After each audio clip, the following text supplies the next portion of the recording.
Hey everyone. Yeah, let's try this one more time and see what we get here. Um, I want to talk about something though that I kind of discovered re- recently. You see, out of curiosity, if you will, out of curiosity, every now and then when I go on the internet, like I did after I got out of work about a little over a little over 4.5 hours ago, um, one of the things I like to do is kind of check up on a few sites I visit on the internet. One of these sites is TV Tropes.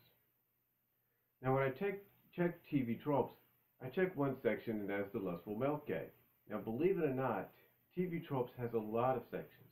Well, not a lot, but several sections dedicated to melting scenes and reactions and all that that you see in movies, reading comics, books, whatever, games, you name it, animation.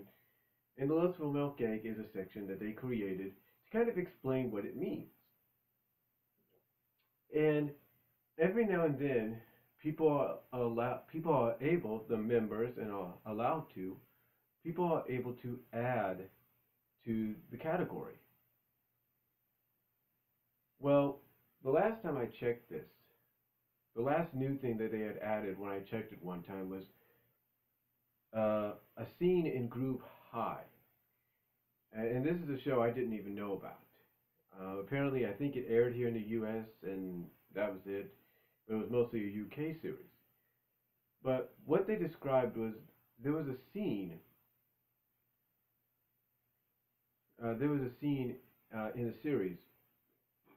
Excuse me, in one of the earlier episodes,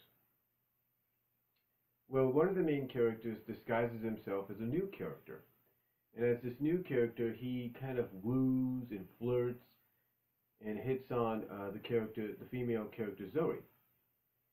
Well, Zoe, the animated version of her, gets so twitterpated and hot under the collar, if you will, by being flirted with, that literally she melts into a puddle of water with her eyes closed on top of the puddle of water. And of course, she does reform.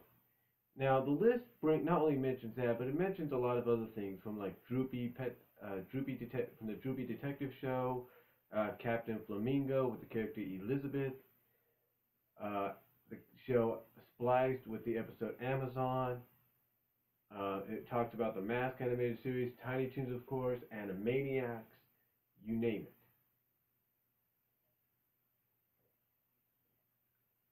Well, anyway, anyway, out of curiosity, I've been checking to see if they added anything else because I remember, not remember, but I do know. If you go back and watch my videos when I talked about the lustful milk gag, I said there are a series out there. I said this in text as well, that there are series out there that we don't know of that have the lustful milk gag in there, but we just don't know about them. And would you believe it or not, lo and behold, I check it out. I check out TV Tropes today, just out of, not today, but yesterday after work, just out of curiosity. And lo and behold, there's a new addition to the list. And that new addition comes from another show I didn't even know aired here in the U.S. as of recently last year, and that is Sidekick. And it's mainly a Canadian show, but it also aired here in the U.S. courtesy of Cartoon Network. And there was, and it's basically in the same veins as Teen Titans Go, and in the same veins as, like I said, it's in the same veins as Teen Titans Go, and in the same veins as Sonic Boom, as it's basically, you know, one full episode containing two mini episodes. Basically it's like episode one, like the first episode as a whole is the first episode, but in a sense it's also looked at as episode one and two because it's got two mini episodes. Well, basically this listed in the section that in a mini episode, because that's what I found out it was, in a mini episode called News at 11 a.m., a new character shows up. called, I think, Anthony or Antonio or something like that. He's sort of an antagonist, as I found out later on. He's basically played like a narcissistic antagonist who doesn't like Eric very much. So, who's the main protagonist? And I'll get into this in a moment. But basically, this guy is basically, let's say, a Justin Timberlake, Justin Bieber kind of individual.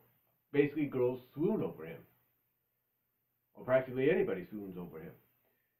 So, anyway, long story short, the girls meet him. Vanna, who is the another protagonist, another protagonist, main character, and sort of has a connection, if you will, to Eric, and I'll mention that in a bit. When she meets him, she basically, after he kind of woos her a little bit towards the end and compliments her, she compliments her by thanking her for a welcome and all that. She basically says one line, which is "oh," and literally she melts down into a puddle. But she doesn't melt down into a complete puddle. She does basically what Wilfred Wolf did in Moon Over Minerva. Basically, after Minerva flirted with Wilfred, he melted into a puddle with his head sticking out, and he was still able to talk. Here, Vanna does the same thing, but when you see the result after she's melted, her hands are melted, her head's sticking out with her hair kind of all drippy and droopy, all basically melted, but her hands are melted and her legs are sticking out awkwardly in the back. But basically her entire body is melted, except for her head and her legs sticking out. Very awkwardly, if you will, the legs, that is. So I was curious. So what this did is got me curious about it, just like it did with Groove High. So I can learn a bit more, just like it did with Groove High. So I basically looked into it more, and I found out that this again is in the same veins category as Teen Titans Go and Sonic Boom. It's basically one whole episode containing two mini episodes. So no matter how you look at it, this being some would put it season 1, episode 17, or season 1 if you look at it from a mini episode perspective, episode 34, or if you look at it from a seasonal perspective, it being in the second season, looking at it as season 2, episode 4, or episode 8, mini wise. That's when it takes place. Unfortunately, though, you cannot watch the episode here on the YT yet, or the DM, which is Daily Motion. The only way you can watch it, and the only way I've watched it, is through these, free anime cartoon, watch free anime cartoons or free cartoons online sites. So basically, have a lot of pop-ups and all that kind of crap. But you're still able to watch it, even though it's just one of those. It's all, some of those sites that you can watch it on, but you got to be careful about the ads and all that kind of stuff. With that being said, getting on point here, there is something that happens in this series that is something that happens in all of media. It's something that happens in all of media, and I'm sorry if I took too long getting to the point here, but this is something that happens in all of media, mostly animation and comic books.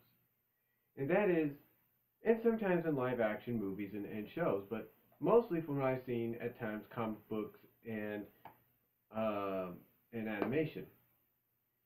But what this, when I did more research on Sidekick, I found that they added an element to the equation, and that is a third wheel perspective. Basically, they basically added a third wheel perspective, or a fourth wheel, depending on how you look at it. Basically, getting back to what I was talking about with Vanna and Eric, Eric in the series has a huge crush on Vanna, and she obviously doesn't know this, or does, and at first doesn't really reciprocate or recuperate or return his affections or feelings. But obviously she knows this enough to where she'd rather stay friends with him, if you will, and that's kind of strange. They are friends, no matter, despite how some people may look at it. They are friends, but she's not like really interested in him. kind of deal. So basically, basically, um, what the creators of the show did is they added, first of all, they added a third wheel. If some people want to look at it, they kind of added a third wheel right off the bat, and that was Vanna's best friend, Kitty Ko. And from what I've understood and read, Kitty Ko has a crush on Eric right off the start, right off the bat. She does, and some people say it's kind of an obsessive stalker-like kind of deal. And some fans are okay with that because apparently it seems to them that sooner or later in the show, Eric has to realize that, hey, here's this girl that has a crush on me right already. Why not just go with it? So, long story short, though, they add an element later on. I think it's in the second season or so, or in the first season, but they add an element that has become hugely popular with fans. And that is a fourth wheel, or as some people would like to look at it, the Romeo Juliet like effect. And that is they added a character called Mandy. And Mandy is a little statuesque, if you will, kind of statuesque. And according to some fans speculating, it's either because she's older or she's just had a growth spurt and she's the same age as everybody else. But here's what's crazy about this.